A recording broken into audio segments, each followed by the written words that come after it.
Welcome to The Naked Podcaster.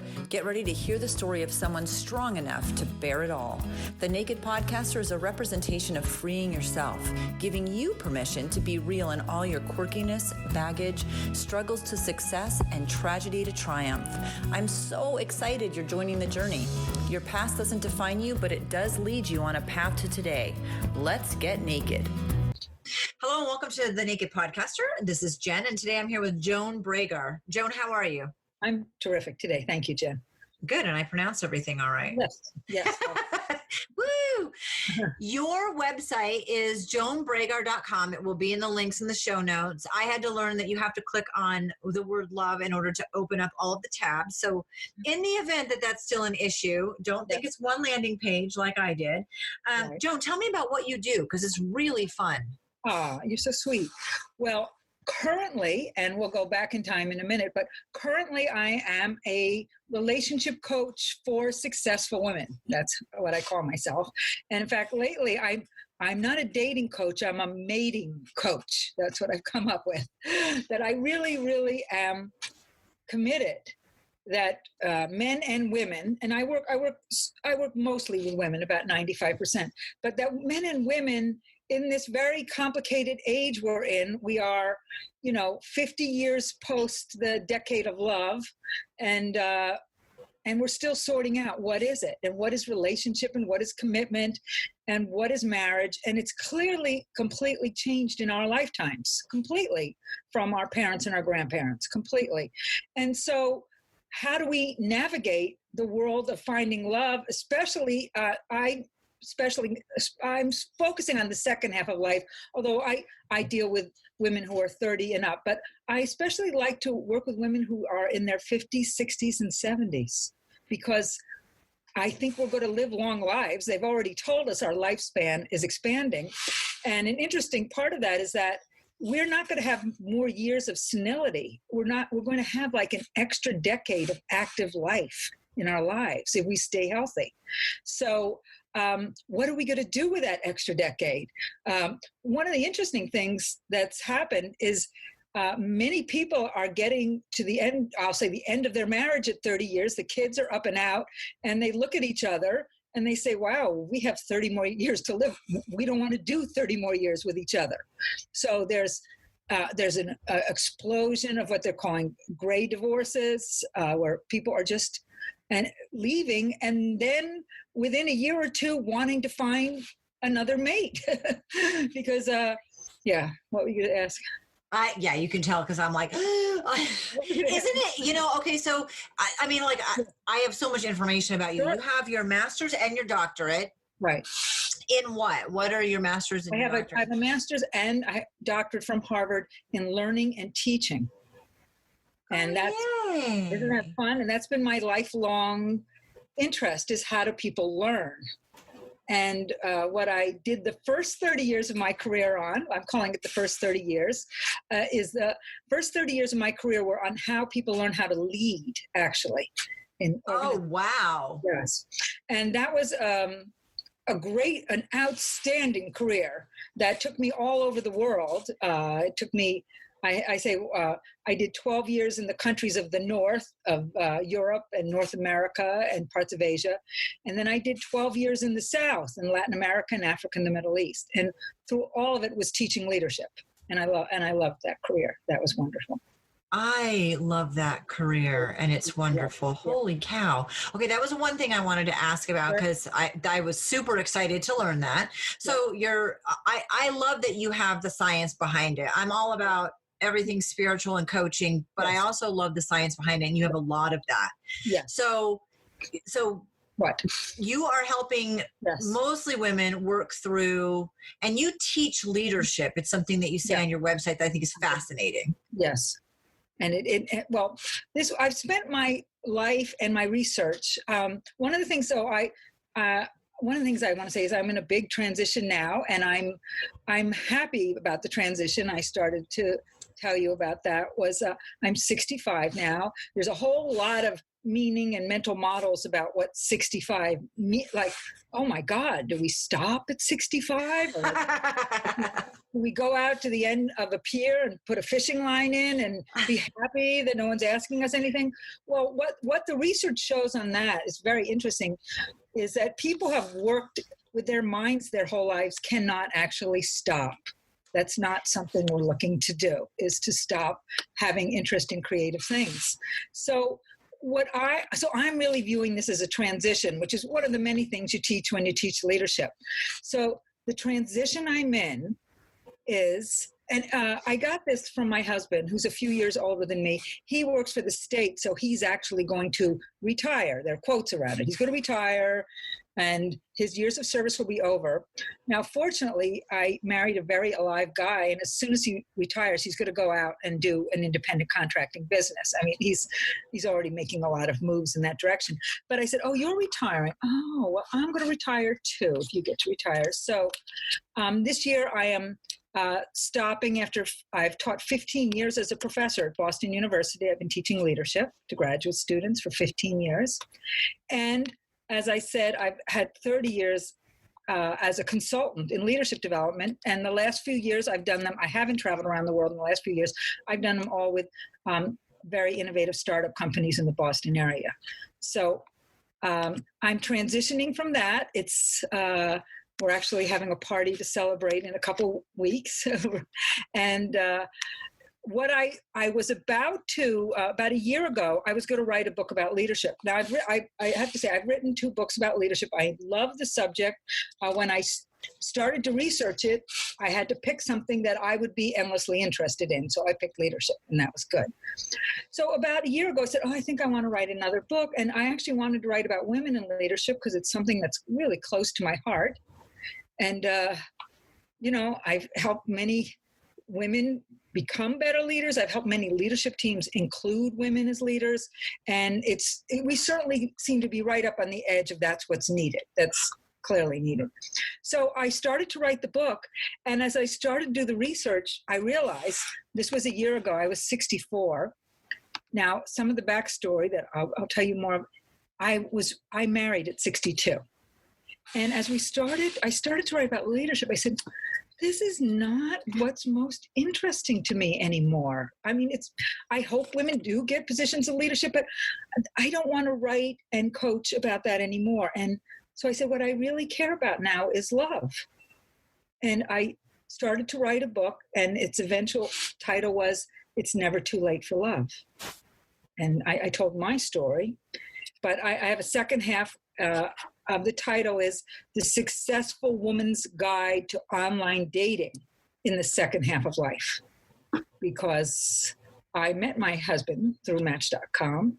After 2 years of, I learned a ton. I bet. Oh my gosh.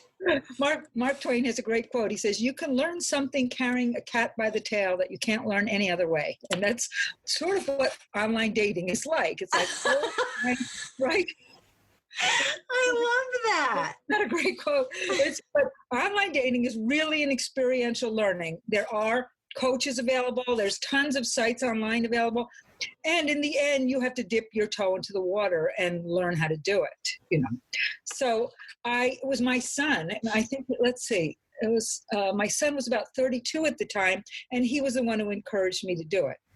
So, well, I mean, I don't care if we're not going in order. What in the world was it like to have one of your kids encourage you to online? I mean, first of all, that's great support. My daughter, who's 27 now, years ago, fixed me up with my partner. And I thought she was crazy, but maybe she was, but it worked out really well. Okay. But what was that experience like? And what was it actually like online dating?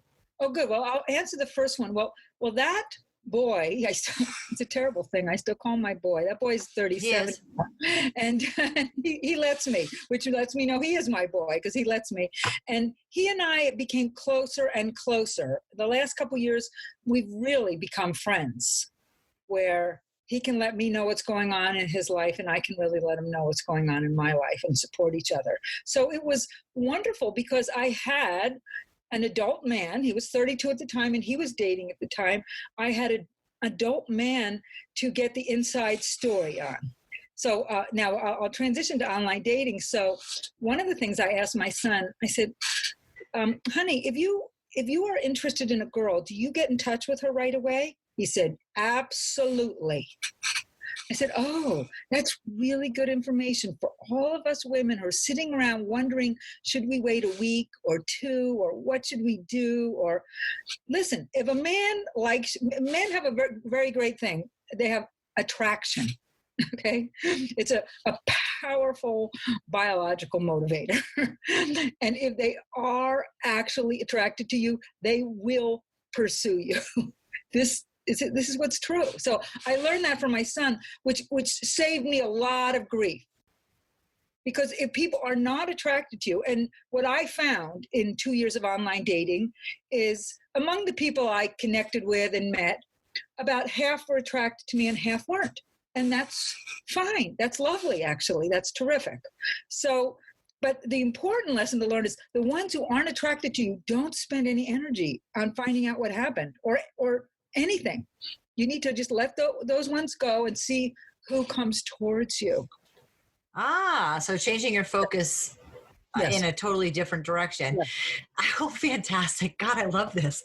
Yes. So how are you switching your coaching and your platform? What is it going to become? Wow, it's so great because I'm right in the middle of it. My website, I didn't know how to do my website this year. So I have two boxes. One says work and one says love. And then I have a quote from Freud I'm not a great fan of Freud, but he had a great quote that said, work and love, that's all there is. And I said, oh my, isn't that sort of very fascinating. True, right? That's life. Work and love are the two main elements that you want to have in place to be happy. And when I say work, I mean some form of contribution that you feel satisfied making. And love, I do have to say about love can take many forms. There are people who are happy just having family relationships or friends. There are people who have love in many forms in this life, and that's fine. And I'm absolutely no judge of that. I have found for myself that I really like being in love. Now, I'll tell you, I don't mean in love like high all the time, although that's a fun kind of in love too. But I like in love, like this weekend, we had a long weekend in the Boston area, and my husband and I didn't have too many plans. So we walked in the woods, we bicycled, we went out to diners to go to dinner. We just spent time with each other. And that's what I mean when I say living in love. It's very calm and it's peaceful, especially if you're with someone who's crazy about you. It's a very nice way to live. It is a very nice way to live. It never gets old. And I never don't love that because I have that same experience. Yeah. And it's really phenomenal, isn't it? And you're right. Not everybody wants that. I think you need to, maybe you need to know kind of what it means to you, that love in your life, and and how that's going to work. So you're transitioning the website and what you do. So I have now communicated. I've communicated to Boston University. I've communicated to my consulting clients that January, which I understand is now, is when I am doing this transition. And so that's fine. I said, look, I'm available to all of my clients and students, but what I'm transitioning to is a phone business. That's all, a fully phone coaching business. And so I have clients from all over the world who I speak with. And I have been in training, actually, really the last 7 years to do this business. I have a lovely mentor. Her name is Catherine Woodward Thomas. She wrote 2 books. 2 bestsellers, one Calling in the One, which is a great book, and the other one Conscious and Coupling, which people have really heard of. Yeah. And I I spent a year on each of those being certified by her as a coach. So in the process of what's the internal deep, I want to say psychological work, but it's more like in the realm of beliefs that you have to sort out about yourself. You and I were talking before that all of this work, the transformational work, is very similar. Who are you when it comes to love? What did you decide? And I'll give an example myself. When I was 8 years old, I looked up and my parents started fighting in a way that actually eventually led to divorce. Like they really, really started fighting in the house, and it just became a wild scene, and not a good scene for an 8-year-old, really. But inside of that, the 8-year-old did the very best she could do to make sense of this. And the sense I made is, I have to make it on my own now. Now, that was the best I could do at 8. It wasn't a very, looking back as an adult, I wish she had had a wise adult to tell her, no, you're really not going to be on your own. They will fight. In fact, the story was they fought, they separated. And the true story is my parents were my parents till the day both of them died. And they cared for me and they helped me to the day they died. But that little girl thought it was all over and took on a belief, God, I got to make it on my own, and men can't be trusted, and, life's going to be a challenge, but I'm going to be tough and live up to it. So those were my 8-year-old beliefs. And the problem with those 8-year-old beliefs, and this is what we learn when we're trained as coaches, is we hold them unconsciously for the rest of our lives. I didn't wake up every morning and said, I have to make it on my own. But I did wake up every morning and make it on my own. Okay, I told my parents when I was mad at them, I'm never getting married if this is what marriage is. And then, paradoxically, the moment I graduated from college, I got married because I didn't want to go home. I was living with he was a nice young man. I say that with all my heart because he is now, 40 years later, my co-grandparent. We're co-grandparents now. Right. And we actually wait in hospitals for infants to come, and we have Christmas and Thanksgiving and birthday parties. So, but I married a very nice young man, but I was 22 and he was a little bit older, and we had 2 kids right away. And the problem was by the time I was 28, we sort of looked at each other and we didn't think it was going to last a lifetime. It just... You came to that decision together. Well, no. Now this is that would have been very mature if two people in their 20s could have said, I just don't think this will last a lifetime. I'll tell you the 2 incidents. We'd always said we wanted 2 kids, so I started to get pregnant with the second kid, and I'm in my 20s, I got pregnant right away. And then one day I woke up and I went in the kitchen and I started crying. And as I say, in those days, I didn't used to cry that much. I was, a pretty happy kid in my 20s. And my husband came in and he said, why are you crying? And I said, the words came out of my mouth. How am I going to leave you with 2 babies? Just... And neither of us said another word. We went back to bed. We never talked about that again. Totally healthy. Totally. Right. Completely healthy. Let's Absolutely. not forget that. I'm going on with the pregnancy. I'm going to have the second child. I have no idea what's happening in this marriage. I made sure just to get a little bit of therapy so that I wasn't depressed. I didn't want to be depressed carrying the baby. So he came out, and he was a sweet and joyful little boy. This is the same one who's my friend in his 30s. And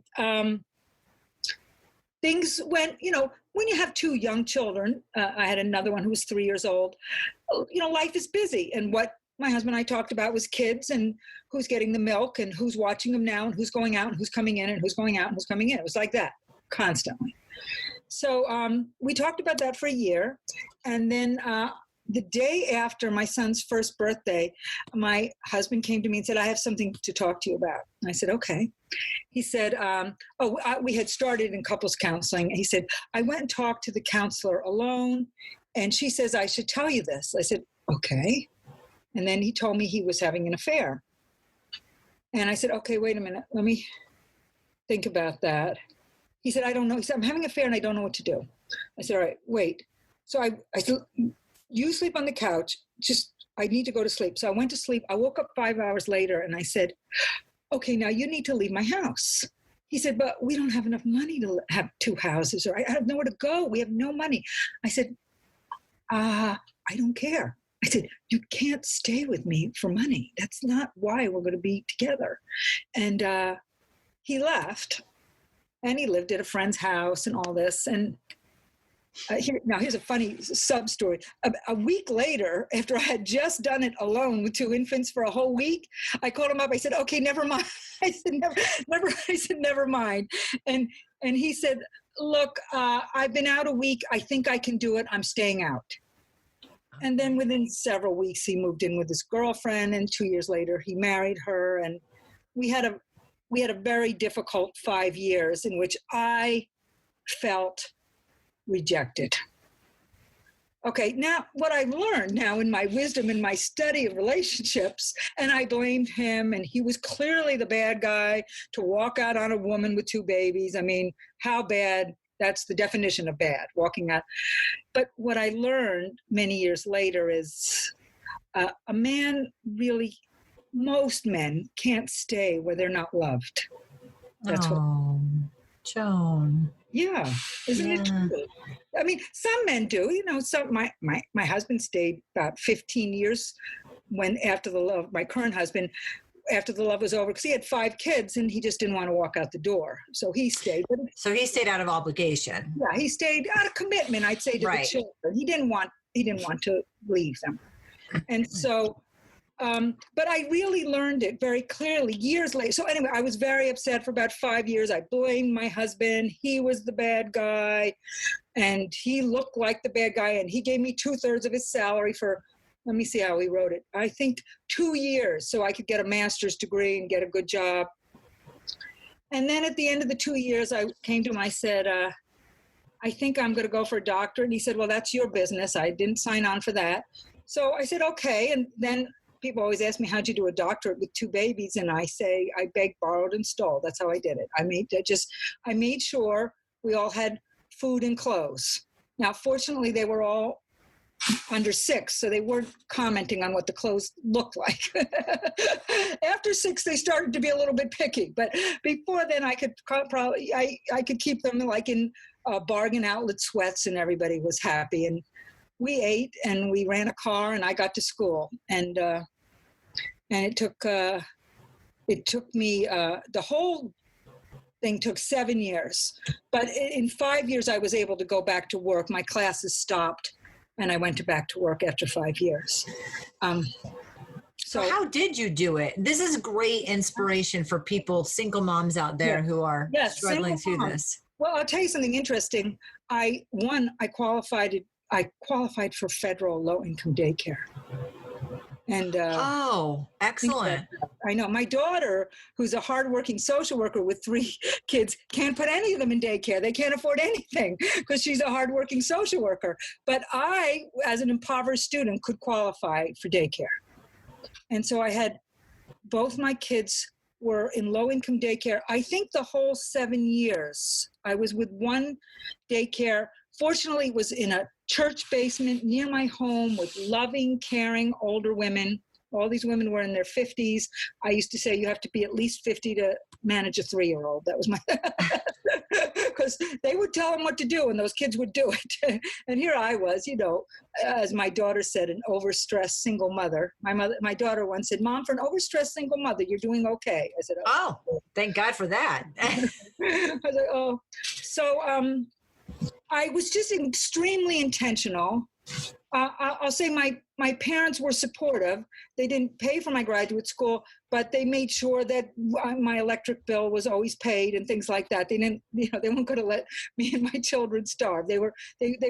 Both my parents watched out for me, and I'm eternally grateful to them. And that's why I know that my old story of I'm on my own is not true. I wasn't on my own. My parents were there. And I just went year after year. I said, even when I had to leave at 5 years to go back to work, because I had really run out of money, and I just had to get a full-time job, I knew I wasn't going to quit. I knew I would eventually finish the doctorate. And I did. I mean, how I did it was I worked for a company that did leadership training, and they hired me to entry level just to do some project management work. But 6 months in, they said, "Oh, you do leadership research." I said, "That's what I do." So they paid for me to do my dissertation. Not for me, for them. They paid for me a year of research on what high-performing leaders do, which they put into a training program and made millions and millions of dollars off of, and I put into my doctorate and got my degree out of it. So it was a very fair deal that we had. How excellent. Awesome. I know. I just, here's the thing. I'll tell you, here's the lesson, and it's what I teach when I coach. It's all about intention and commitment. And you know, Jen, you know this. Yes. You put your mind to something, and you don't say, "I'll get there if it works out." That's not going to get, I just want to tell everyone out there, "I'll get there if it works out" doesn't get you there.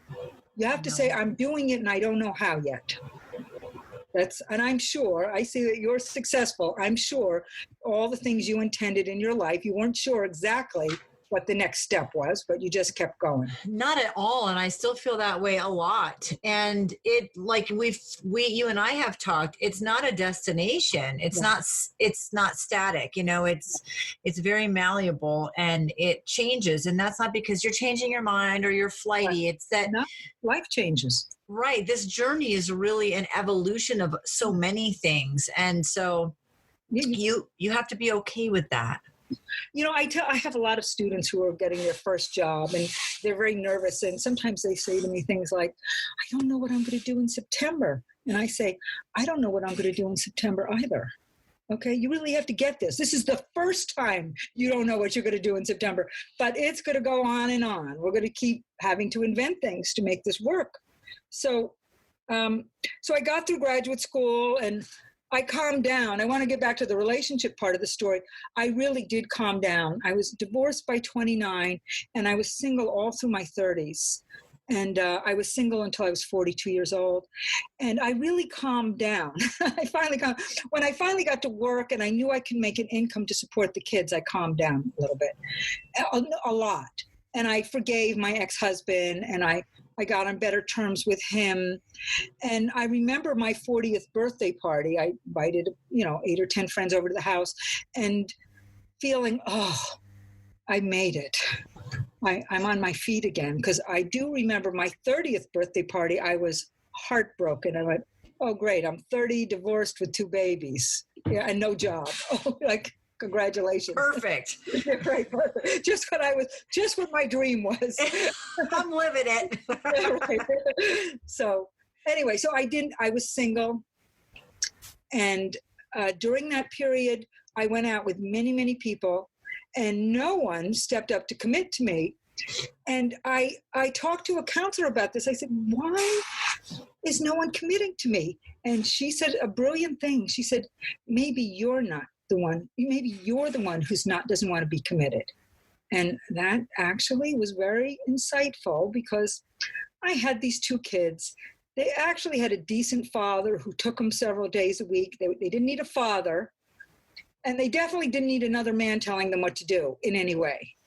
So I had to work it out that I had dating relationships that didn't infringe on their lives too much. I mostly saw people when they were at their father's house. I didn't bring men into their lives often. And that turned out to be good for all of us.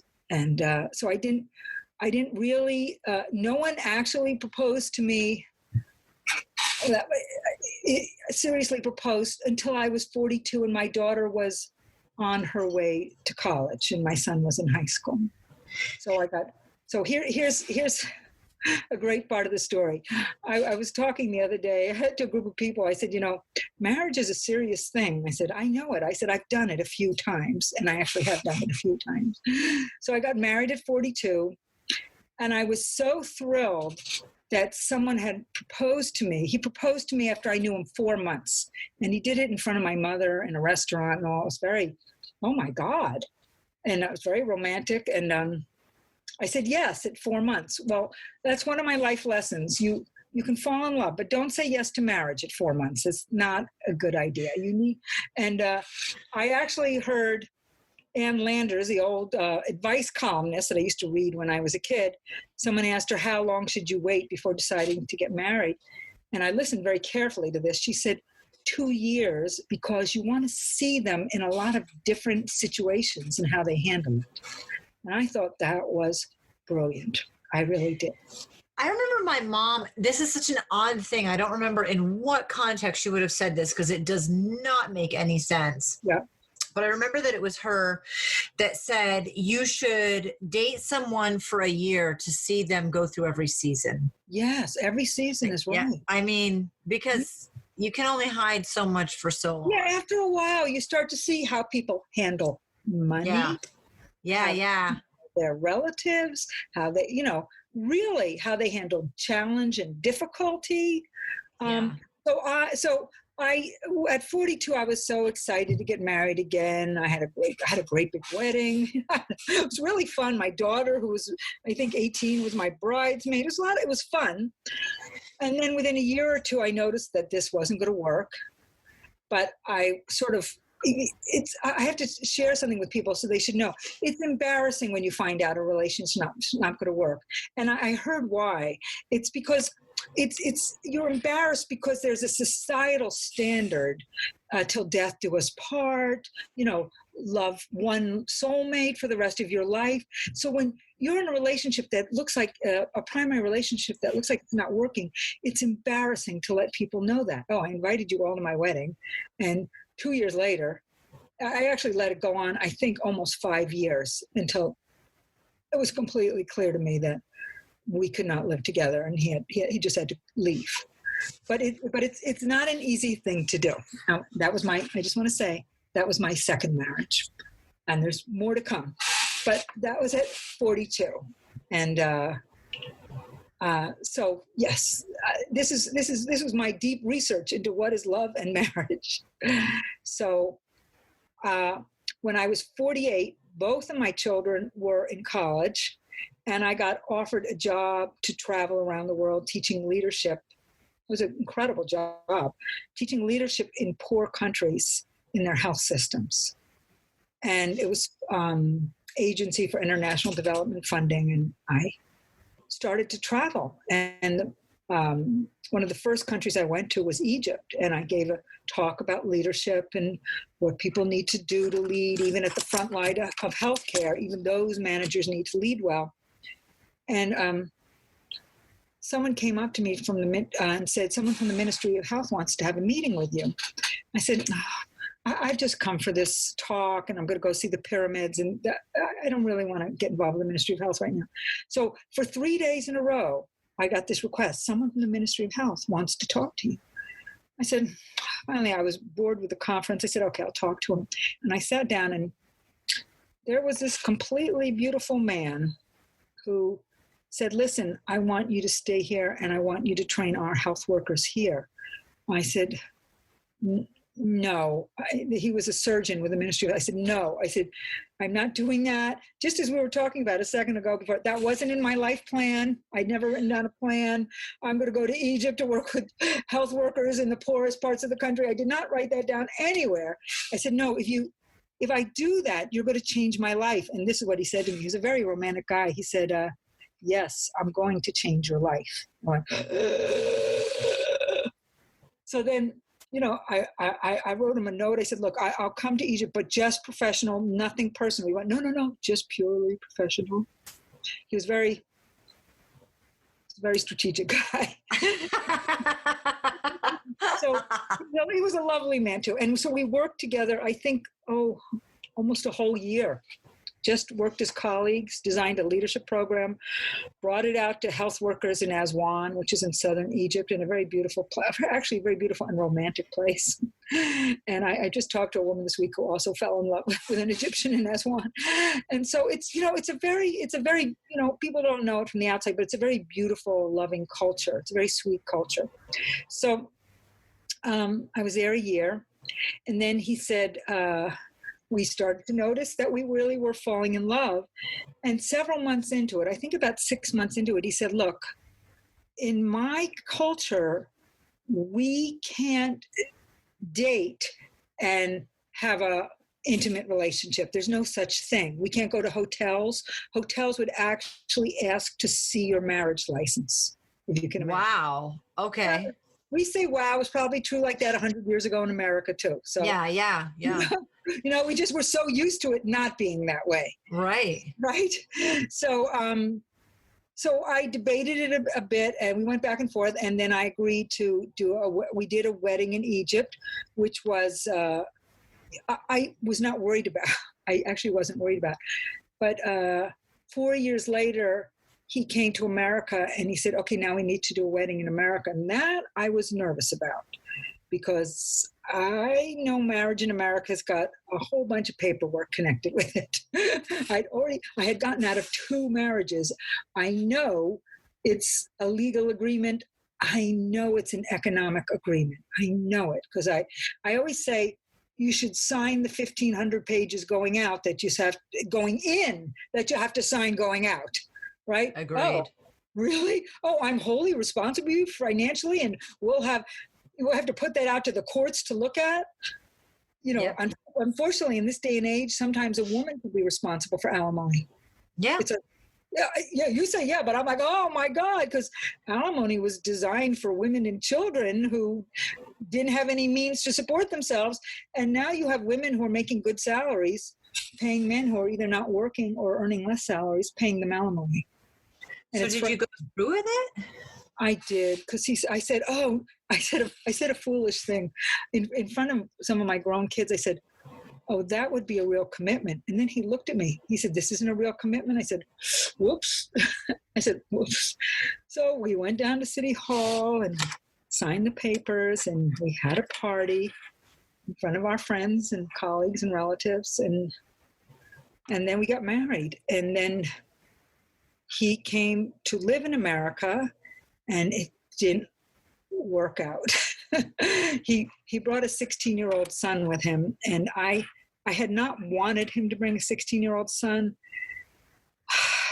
but he had been very, I had been in an accident, and he had helped me recover, and I felt grateful. And I said, all right, look, you've done a lot for me. I'll help you with your 16-year-old son. And so he brought a 16-year-old son here, and we managed to get him graduated from high school. But the reason he brought me his 16-year-old son was I had done a good job on my kids. And he thought, here, I'll give you a 16-year-old and you can do a good job on him. But it was a little too late in the game. I didn't have any relationship with him. He barely spoke English. He got, God bless him, he got in trouble with the law. He couldn't help it. He's an immigrant kid. He got in with a bad group of kids, and I just was up to my neck in it. I was like, I really can't take this. And on top of it, my husband was traveling about 6 weeks at a time just to do his work. He was out of town, leaving me with this kid. And so that also took several years to wear down. But it's really funny. I don't know how women stay in marriages when they're not happy, because I can't stay like a day. I just like, once I get it, this is over. It's just, and I don't care what the consequences are. I just say that's enough. I can't do this. So I got to do my 3rd divorce, and we did that one fairly simply, and just went our separate ways. And we weren't angry with each other. We never got angry with each other ever. I just said, I just can't do this. So there I was, 58 years old, and 3 divorces. Oh my God! It sounds like it sounds like a failure. But you know what? Today, at 65, happily married, I have no problem telling people I had 3 divorces. That's what happened. It was hey, I married them. I committed and I married them, and then they didn't work out. Lots of people have 3 primary relationships in their adult life. That occurs to a lot of people. But for good reason, people are scared of legally signing. For good reason, I understand. So there I was, 58 years old, and I said, oh, shit. Well, I took the first year, and I just was relieved, to tell you the truth. I didn't want to date anyone. I just wanted everything to calm down, me to calm down. I got a new apartment that was mine, that wasn't, no, none of my ex-husband was in it. I said, I'm just going to calm down. I think I had a grandchild born in that period, so my life was starting to change. And I was still working and teaching, which was very fortunate. But after I'd settled down for a year, I said, now I'm 58 and I'm single. And what am I going to do now for the rest of my life? So I said, oh, God, I better get the best support in the world. I my field is learning and teaching. I believe in learning. So I have to find the right people to learn from. So I started to take an online course with a woman named Catherine Woodward Thomas, and there were like 1,400 people in this course. It was called Calling in the One. And there was a moment where she said into this vast sea of people, I have one open space in my coaching practice if someone would like it. And before she had finished talking, I had sent the email. I just raised my hand. I said, that's me. That's me. That's me. I want you to coach me in how to bring this next man in at 58, because I don't know how. So I started coaching with her, and I made an intention that I would call in a beloved by my 59th birthday. And so I was very intentional. I dated a number of men. I, as I said before, I learned from my son how to go online, how to put up a profile, how to exchange notes with people. So I dated a number of men. I even went out with somebody for 3 months and it didn't work out. And by my 59th birthday, I did not call in my beloved. So I went back to my coach. I said, all right, we just intended for 59. What do I do now? She said, intend for 60. I said, oh God. I mean, that's a tough coach who won't let you off the hook, right? That's why we get a coach, because you need to not. So I went, all right, okay. So I said, all right, I'm going to bring someone in by my 60th birthday. I said, oh my God, I have to go out here and meet all these people again. I have to tell you, in 2 years, I met 40 people. That's crazy. That's fun. Crazy? Yeah. People always say, how'd you do that? I said, it's really just 2 a month when you think about it. It's not that hard. It's not hard to have coffee with 2 people a month. Nope. Nope, it's not hard to do. What's hard is to get your hopes up and find out that either he doesn't like you or you don't like him. And someone asked me, don't you know right off? And I said, no, I don't. I'm not like, maybe some people do, but it took me sometimes 1, 2, or 3 dates to find out there was not enough chemistry. Or, he seemed, after the first 45 minutes of conversation at coffee, he seemed like a nice, reasonable, kind person.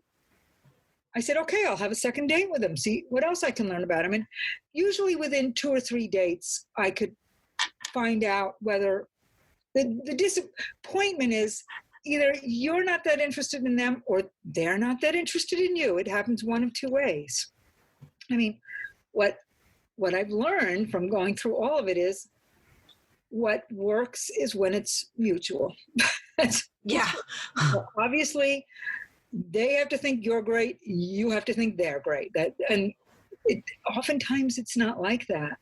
So one of the things about dating is that I say in my book, so I ended up writing this whole story I'm telling you. I ended up writing in a book, Never Too Late for Love. One of the things I say is that dating by its nature is disappointing, okay?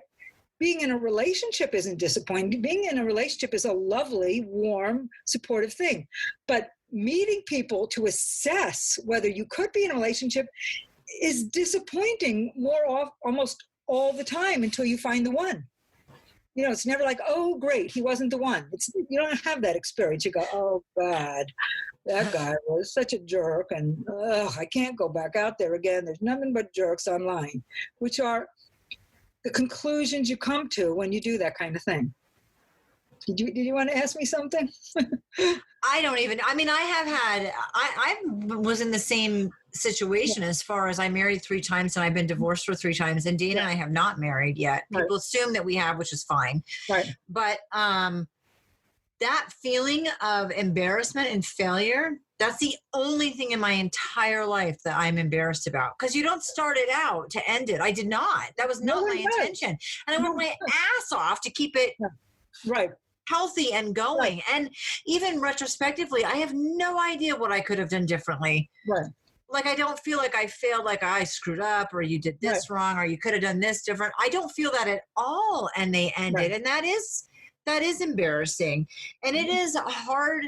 I think with the dating thing, for me, it's disappointing, yes, but also like it's exhausting. It's exhausting. That's why I'm a coach, because it's exhausting and you will give up. And then you'll start again. Because it's someone once said to me, it's the only game in town. Oh. Ugh, right? And so you say, okay, I don't want a relationship in my life. And then after a couple months, you say, well, maybe I do. And you start again. Because I just have to say, I think this human being is designed to have a partner. I agree with that. And it wasn't like, oh, out with the old, so like, let's find something. I never felt that way at all. But I did want to share my life with someone. Certainly. Yeah. But that wasn't it. Yeah, it's exhausting, and it's not even because you're acting in a way that's different than your normal. I was totally completely myself. It's that it's like the worst. It's like a sexual job interview. It is. It's like a sexual job interview. It's insane. Right? I've never heard that one. And that's why I actually, one of the things I say to people is, you want to meet them in person. I don't care what you're texting, emailing, or even on the phone. That's not a relationship. These two bodies actually have to be in the same physical space with each other and see how that goes. Because haven't you had conversation before meeting and you thought, this is going to be fantastic, or I don't really think this is going to be that great, and it was the polar opposite? Well, it was the polar opposite with my husband, and I'll tell you what happened. So I'm going to my 60th year. Oh my God, I'm heading to my 60th birthday. And one of the things my coach, Catherine, coached me to do was bring more love into your life without a partner, because you want to have a loving life, right?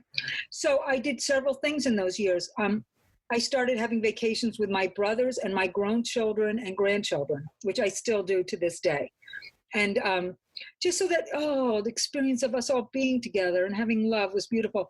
And then for my 60th birthday party, I planned a big party for myself in my home, and invited people I invited my brother who lives far away, my son who lives far away, and people from every decade of my life, friends of mine from my teenage years, my 20s. This is so cute. I invited my ex-husband because I said, oh God, if I'm inviting people, my friends from my 20s, which were just a couple of them, and my children, well, my ex-husband was my primary friend in my 20s. So I invited him, friends from my 30s, 40s, and 50s. And as I approached my 60th birthday with this intention, my birthday was in April. In December, I went out with a very nice, he was gorgeous and nice. And he was an oceanographer. He's really interesting. I said, oh boy, this is exciting. And he was excited. And then on the third date, we went out. I met him at his house, and he was showing things to me in his house. And it was like a flash of energy. He and I both got it, that this was not going to work. I can tell you the moment when it happened. It was a feeling like, oh, no, we're not really a match for each other. You're not going to take how wild I am, and I'm not going to take how rigid you are. I can see it right now. And the funny thing is, we then went out dancing, and since I didn't care what he thought about me anymore, I just danced the way I would have danced and had a wild time and knew that the thing was over. So that was in December. Since I have promised, I have an intention to do this by 60, I get back online in January. Oh my God, who's there? So I was down to that point. There had to be my age group, like around their 60s, in the Boston area. I didn't want a long distance relationship. And somewhat educated, like they were doing some kind of work that they felt proud of. And so I went out with someone else for I went out with someone else for 2 weeks. This is a terrible story. Who eventually, I'm someone people confide in a lot. I'm a coach, and people just tell me things. Told me his ex-girlfriend had a restraining order on him. Well, now you want to really listen carefully, and it's his fault. Yeah, a restraining order, but not his fault. You just want to really listen when that you get that one. So I said, okay, you need to get away from me. And if you don't get away from me, I'm actually going to call the police department where that restraining order is. And so he got away from me. And I always did it that harshly because I thought he didn't know boundaries. I really thought he didn't know. By that time, I figured he didn't know boundaries. And I wanted to make it really clear to him he needed to get away from me. And that was the harshest I ever was in online dating, but that was the strangest one. And believe me, you will meet strange people online because everyone in the world's online. And it might take you a time or two, or in this case, a week or two to get their character. Some people are very good liars. I hate to say that. Yeah, and I mean, you can fake a lot for a short amount of time. I just don't think you can fake a lot for a longer period of time. And so sometimes you have to hang out just long enough to see something. And it's what I was okay with was if I wasn't interested or a person wasn't interested, it's not personal. No, that's fine. You know, it really is no big deal. I'd rather just know and move on and wish you the best of luck. Right. That's not an issue. So I'll tell you how the happily ever after of this comes to. So that ended. Then I went out with another guy for 3 dates. Very nice man, lived near me, a widower, nice man. And then we were about to go on the third date, which was Valentine's Day. And he sends me a note. He says, I can't go out with you on Valentine's Day. We had it all planned because I'm actually dating 2 people and I've decided to commit to this other woman, which is a very fair, reasonable thing to say. So I said, ouch, and I wish you the best of luck. That's what I wrote in the note. Ouch, I wish you the best of luck. Like, being stood up on Valentine's Days, not a lot of fun, really. No, but good for him for admitting. Yes, for just telling me the truth. I said, thank you. And then I like, oh my God, I've got to go back online and look at these profiles. And I saw someone who I'd written to 9 months before who had never written back to me. And I'd given up on him. But he was in my age group, in my area, and he looked reasonably like he was functioning at a high level. So I sent him a note. He sends me back something quickly. We get on the phone. This is the funny part. My husband's not a phone person. He says, yes, okay, I'll meet you at Starbucks. Bye. And goes like that, click. I'm like, what? Like no small talk, nothing. I'm like, this is not going to, I'm a talker. I don't know what that was, but I'm going to go put on my makeup because I used to put on makeup because I wanted to look like my pictures. So I'm going to go put on my makeup, go down to Starbucks, tell this guy, look, you seem like a very nice man, but we're just not a match, So I get down there and there's this absolutely beautiful man. And we sat and talked for an hour and a half about everything. He was a Viet vet. He told me about the 5 kids, and he was just a lovely man. He was a peacemaker. He was a mediator. He worked in the school system. He's just lovely. Now, he did the right thing, which was he sent me a note the next day. I want to see you again, just as my son said, men who are interested. Yeah. Well, I said, oh, good. The next day. And then we dated for 3 months, and I put the quotes around dated. He'd pick me up, take me to the movies, take me out to dinner, take me home, kiss me goodbye at the door, and leave. 3 months. Wow. And I know. Everyone says, oh, my God, how do you do that in today's day and age? And when that was my intention that I sometimes pulled off and sometimes did to, don't jump into bed with someone if you don't know them. This was my intention. But Mark, my husband, was really clear about it. And I asked him later, why did you do that? He said, I wanted to make sure we could really be friends before we went to bed. So on our 4th date, I invited him to my 60th birthday party. He met all of my friends. And he said, are you sure you want me to come? I said, why not? Well, why not? Come. I didn't know where it was going to go, but I said, come meet everybody. So he met everyone in my life, several of whom have become friends of ours together, several couples. And then at 3 months, I was getting a little bit worried about the whole thing. And I asked him, would you ever go away with me for a weekend? And the way his face lit up and he smiled let me know this was not going to be a platonic friendship. he was, oh boy, he's such a goofy guy. He really is a goofy guy. He's an old-fashioned guy too, very sweet. And so we went away, we slept together, and the next day he called me up and said, oh my God, I'm in love with you. And I said, okay. And from seeing him once a week, he went to never leaving my side. I think that's 5.5 years. He doesn't go anywhere. He sticks right by me. And that's the difference with a committed man. You know, and that's the advice I give to women.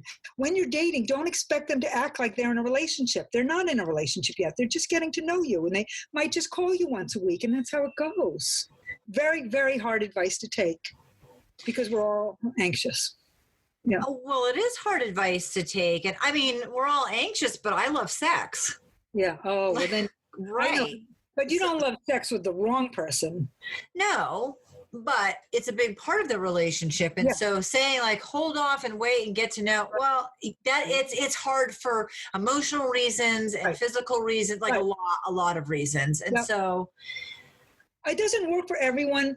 Lots of people I coach. I had a woman I coach, she's 62, and he lived in another city, and he was coming to town today. I said, well, put him in Airbnb, because if he's in your house, it'll be complicated. But she called me up on the second night. She said, all right, we're past complicated. He's in the house, and that's the way it's going to be. And they fell in love, and they're doing great. And, people can do it in their own way. This turned out to work for Mark and myself. Yes, it did. Yes, for lots of reasons, which was great. And so now one of the interesting happy ever afters is my husband has 5 children.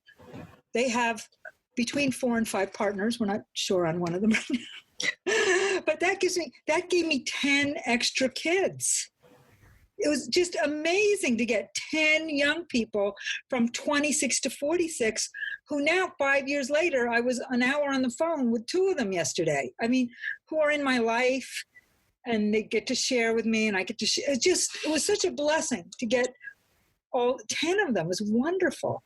Yeah. So, they're all coming, I think, next week to Mark's. We're going to have a big party for Mark's 70th, and we're in a transition. We're doing retirement transition. Oh, so this is the last part of the story I'll tell you. We've been planning it for 4 years. 4 years ago, just before we got married, we were vacationing in Florida near his son. His son said, gee, Dad, there's a town where the prices are still really low, because, Florida, the prices had dropped. And we went and we found a beautiful little condo on a harbor. And just like a few weeks after we got married, we bought it together. And we've been going every winter just for vacations. And now we'll go down in January and spend half the year there. So that's our transition plan. Yay, you're snowbirding. People in New England know what snowbirding is in Florida. Yes. We're very excited. How exciting. So right now, you took all of this hands-on experience and all of your degrees and your work. I mean, it was an amalgam of a tremendous amount. And you either help people do work that they really feel born to do, which is what I do in my business also, separate from podcasting. Find their reasons, direct them towards why, purpose, passion, that sort of thing. And then also you work with women to help them find love in the second half of their life. Yes. And I want to give an offer to your listeners. Yes, please. I have a book. It's called Never Too Late for Love, The Successful Woman's Guide to Online Dating in the Second Half of Life. And if you send me a note, and I'm going to spell it out to you, so you have a pencil or a pen, it's Joan, that's my first name, at JoanBrager, one word, .com. Joan at Joan Brager, and I'm going to spell it. Joan is Joan. Brager is BRAG, and then the A-R. There's 2 A's in it. BRAGAR. JoanBrager.com. Joan at JoanBrager.com. Just send me a note. I'm happy to send you a digital copy of Never Too Late for Love, which has all the tips of how you do online dating in it, so that you too can have this adventure. Oh, thank you. So much fun. Thank you so much. Yeah, and that was fun. Thank you for taking the time to get naked with us. If you'd like to bear it all